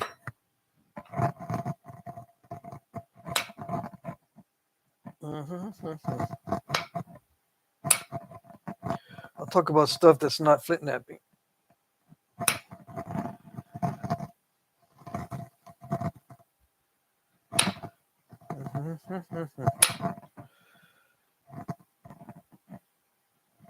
Let's see here.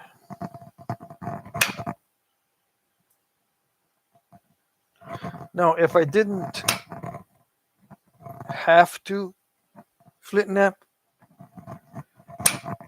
would I still be doing it? Why do I have to do it? Well, I don't have to, but I do depend on the income somewhat nowadays. Yes, I do. I do depend on the income because I spend a lot of money on this stuff. So that's the kind of flake I like at this stage too. I can't do a big large flick like that with pressure. So I'm glad I stayed with the indirect. I could see I still have some opportunities for thinning. Now they're not all like that flake. A lot of them are just short little flakes to make the surface a little bit more convex and smoother. They're flakes more like this one, just to get the surface smoother. Sometimes it's set up for the next flake. You make both sides, or you make either side of where you want to strike lower so that the flake you do strike gets a little bit more focused. It doesn't always work, but it does help to focus flakes if you remove material from either side of it.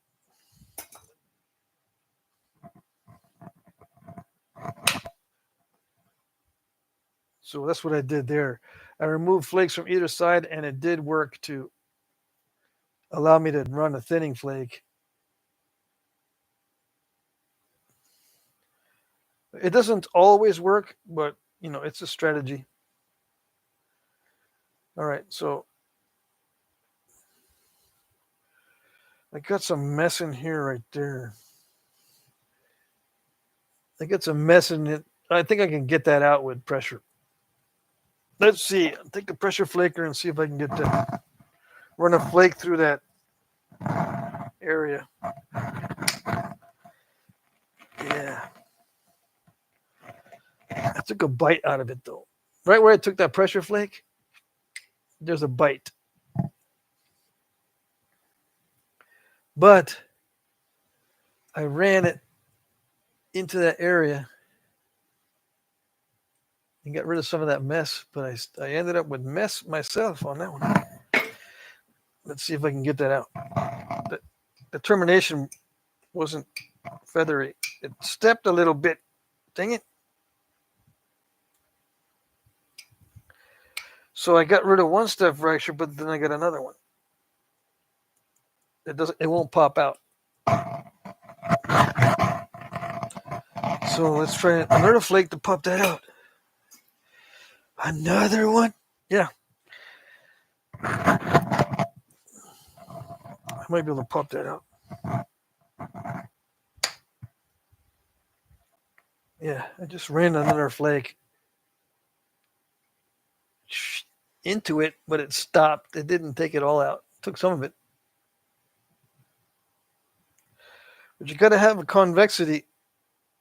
It's got to be slightly rounded. You can't be napping into areas that are flat, as an example, without the chance of failure going up quite a bit. The chance of failure goes up the flatter it is or the more scooped out it is.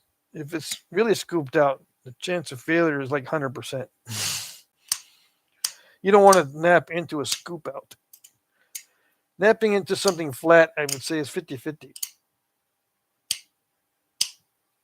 Napping into something that's curved is like an 80%. Yeah, convex.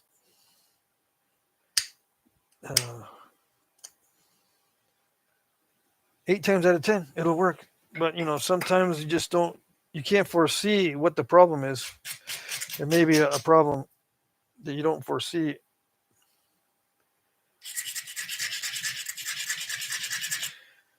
Sometimes you can get rid of the problems, like if it's a damaged edge and you don't know that you're not supposed to push on there because you can't really see it. You're not that experienced in seeing damage. You think it looks okay, and then you try to push a pressure flake in there and it doesn't go, or it goes part way. And you're wondering why. Sometimes it's because you have a damaged area that you didn't see, and it robs the energy. You don't get the full energy transfer. It steals it. These incipient hooligans and these Crushians. Yeah, if the edge is weak, the weaklings, the Crushians, and the incipients will get you.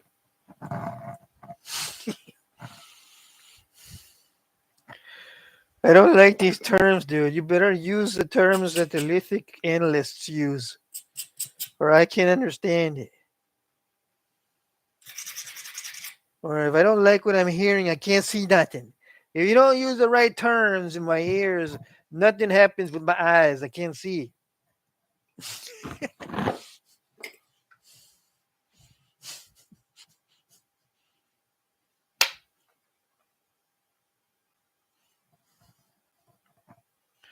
All right.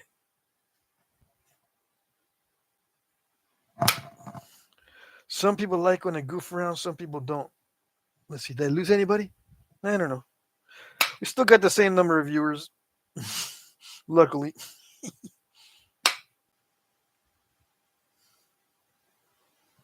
See, I can stop napping. 7:42. Yeah, I can stop napping, but I want to try to get a little bit further along. I'm also using one of those gifted. I was gifted this rod. It's a tough copper alloy, which means this won't bend, but the tip is harder than my other copper. All right, but it is nice for the thinner rods for indirect. I don't know what alloy it is. I forget, but it's a harder alloy than I've been using, but it works for this thinner rods for indirect percussion.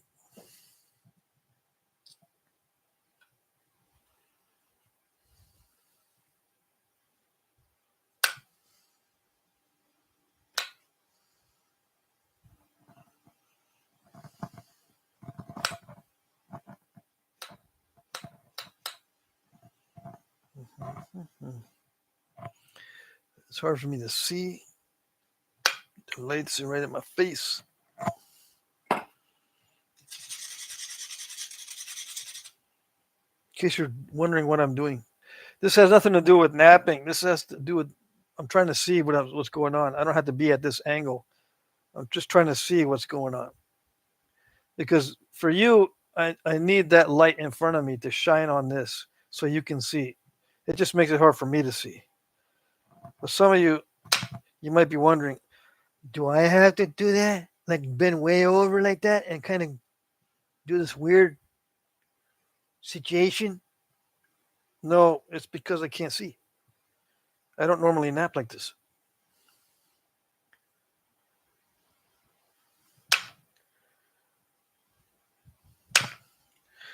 Okay. Yeah, no. If I continue, I'm going to break this, right? So I got to do this off camera. I still break them off camera, but it makes it much easier if I don't do this on camera. So that's it, right? I'm going to get back into the chat. At this stage, where am I?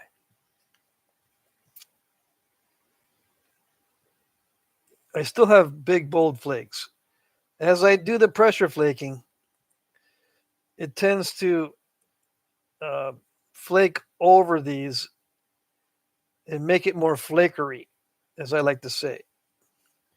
You don't have the big, bold flake scars left, usually after the pressure flaking, unless you only do the very edge. So if it's already thin, you can just do the very edge and you'll still have big, bold flakes if that's the look you want. But a lot of guys will continue to thin even past this 6-to-1 ratio. And then you'll see only pressure flakes. You won't see these big, bold percussion flakes. All right? Just so you know. Just for information, there's no right or wrong way. Okay. As it gets thinner, of course, it gets more translucent with this type of stone. All right, so I'm going to get back in the chat. I like this. I do like this particular piece. This is not heat treated or anything. This is raw, straight from the ground. Okay. Let's get back into chat. Let's see. I'll put this away first. That way, if I drop this, it's not going to be dropping on the tools. I should have thought of that earlier. Luckily, I didn't drop the arrowhead, or I didn't drop the preform on the tools. Have I done that before? I don't know. I don't want to admit.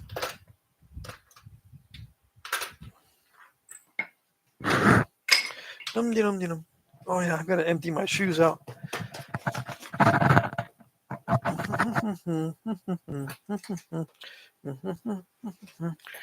Let's see. Yeah, we got a few that dropped off the chat. But I don't know if it's because I stopped napping or because I stopped yapping.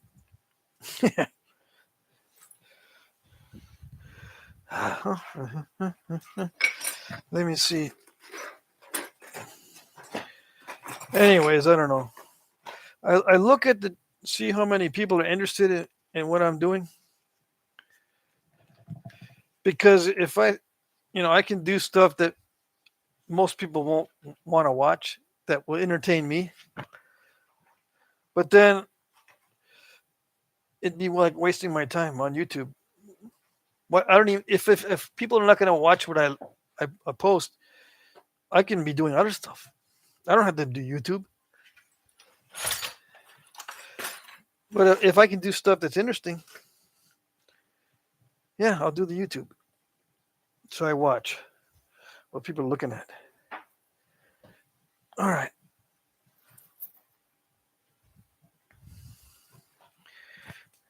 But sometimes I can't figure it out. I'm saying to myself, what in the wide world of Flintknapping are these guys wanting to watch? Can't figure it out.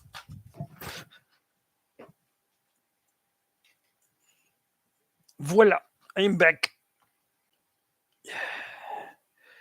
Okay, I can see the chat. Let's go to the end. All right, let's see. Everyone's been talking about stuff. Very good. If you have questions, please ask before the time is up. Thank you for the super chats before I started napping. Dave Ten Bears is here. Where? I missed it. Yep, he is here.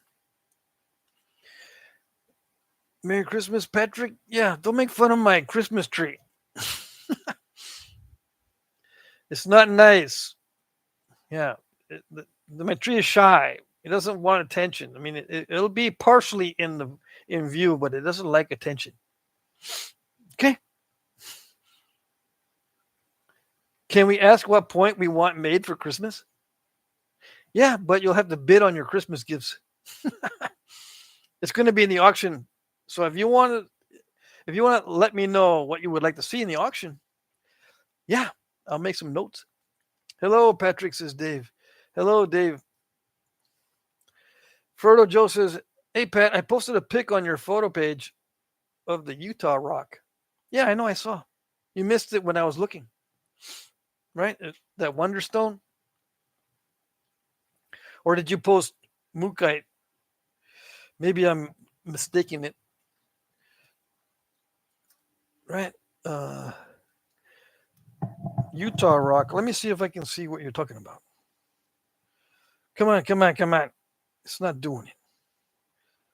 All right. Let's see.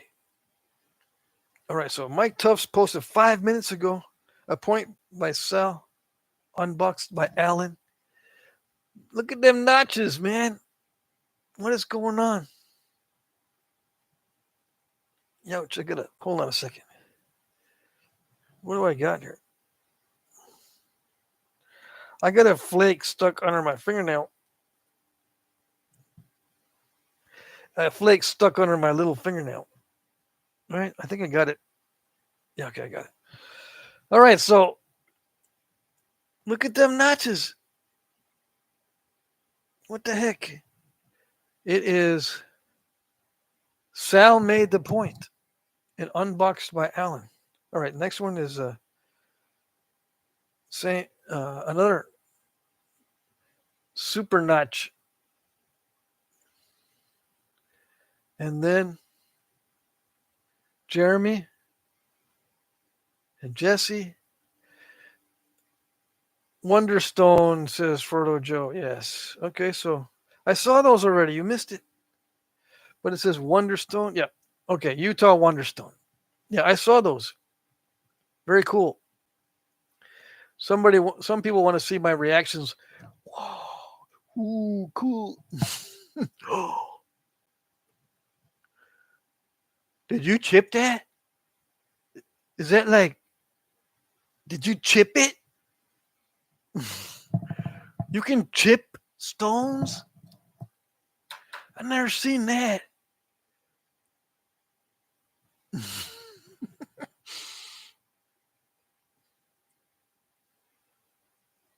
Let's see. Okay, so that's it, right? That's the new ones. I see all the new ones. Let's see. Yeah. Frodo Joe, you chipped it with your eyes closed. Ken says, hey, Frodo Joe, bro. How are you? It is some cool looking material, I gotta admit. Let's see. Where we go. Yep. I saw that. Okay, so I'm going back in the chat and see if I missed anything. See if I can answer a question. TJ's New Life is here. Tommy Taylor. Who else did I miss? I saw Dave Ten Bears. Yeah. I've seen you've been posting a lot lately, which is cool. Posting videos. Got to check out Dave Ten Bears videos. I know a lot of you guys already have. Just in case. Just so you know.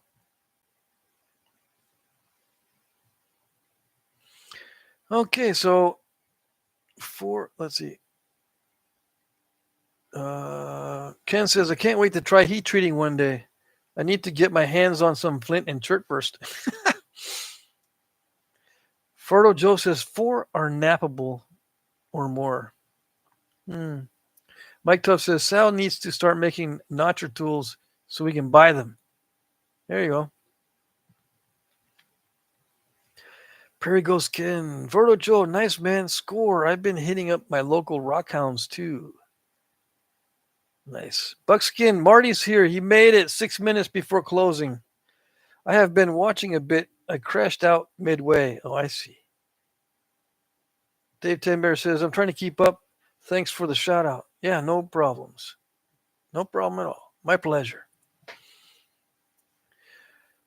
Marty says, those KRF points are sweet, Patrick. Thank you, thank you. I'm glad you like those. I need to spend more time on those. It's hard for me, though. That's the thing. I'm working on it. Like I said, if I can find a faster way, the only thing I can think of is maybe get my tools set up beforehand so I don't have to keep doing maintenance on my tools while I'm napping all that time. Because a lot of pressure flaking wears out my pressure flakers fast. And those Cody points require a lot of pressure flaking for me to prep the surface before doing the final flaking. Alan Cole says you should do a live unboxing right now. But you can't see it very well. That's the thing. Why should I do a live unboxing when you can't see it all that well? Or if you want, yeah, I can do unboxings on the live streams. If you don't mind not being able to see too much. Because I got to do this flashlight thing. Hold on. I just messed up my chat. If I got to do the flashlight thing and try to show you the contours of the stones because you can't see them from this far away. And I'm so uncoordinated that I can't seem to show pieces. Let's see. And the lighting is not all that great in many cases. I'm still working with the lighting setup. It's getting better, but I need a different diffuser on my light tree. It's still not giving me enough light. It can give me enough light, but it'll be blinding to where I can't see anything. So I had to put some sort of shading. I've got an amber color over the lights right now, but it's still not working because I have to have this amber light in front of me. We'll see. And then I can probably show stuff from my unboxing more clearly once I get the lighting correct. Now, a lot of guys do these live streams and stuff with natural light from like a big window or something, but I don't have big windows.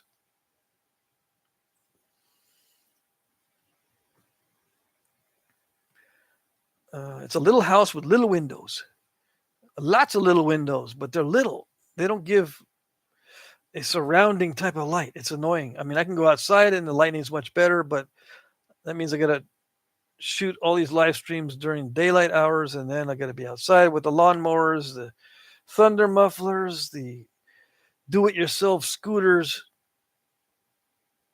No, thank you.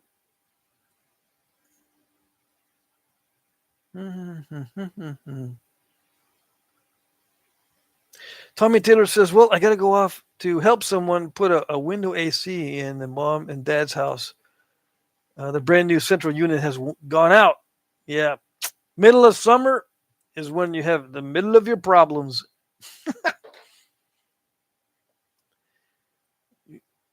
What you doing in the middle of summer?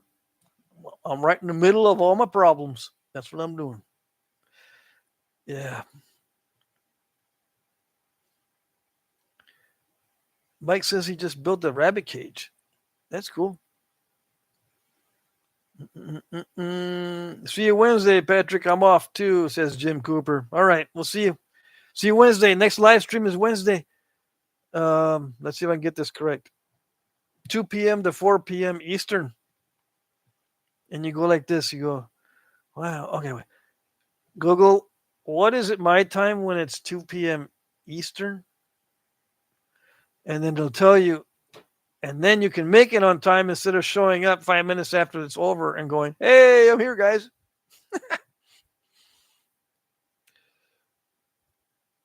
Marty says, I'm going to go train here a few hours and head towards Oregon.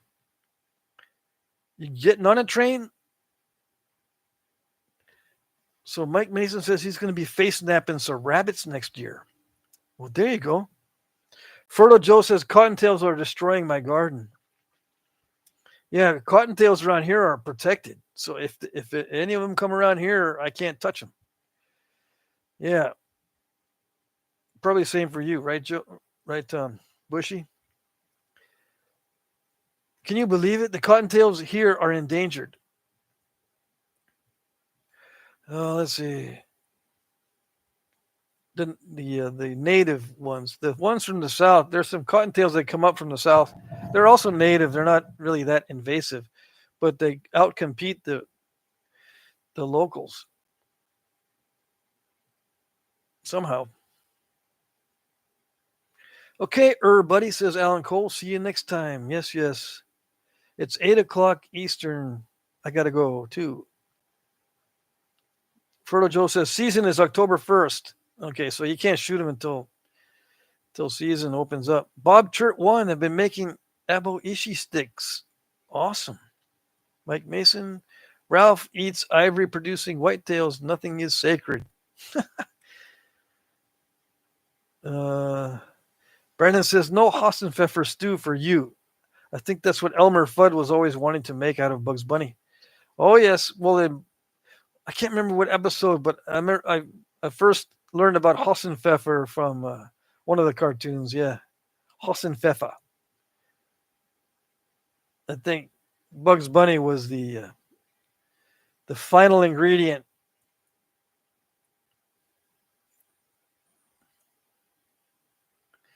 Let me see here. Okay, so I'm just reading the ending of the chats here. I'm going to say goodnight, guys. Jim Main says, thanks for the great live stream. Good night. You're welcome. See you next time.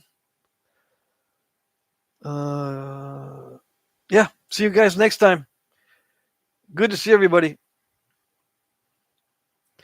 I'm still working on backdrops and stuff, and lighting. We'll see what we can do. For now, we'll just have to live with what we got. Make doo-doo with what we got. Okay? Take care. Good to see you. We'll see you next time. Bye-bye.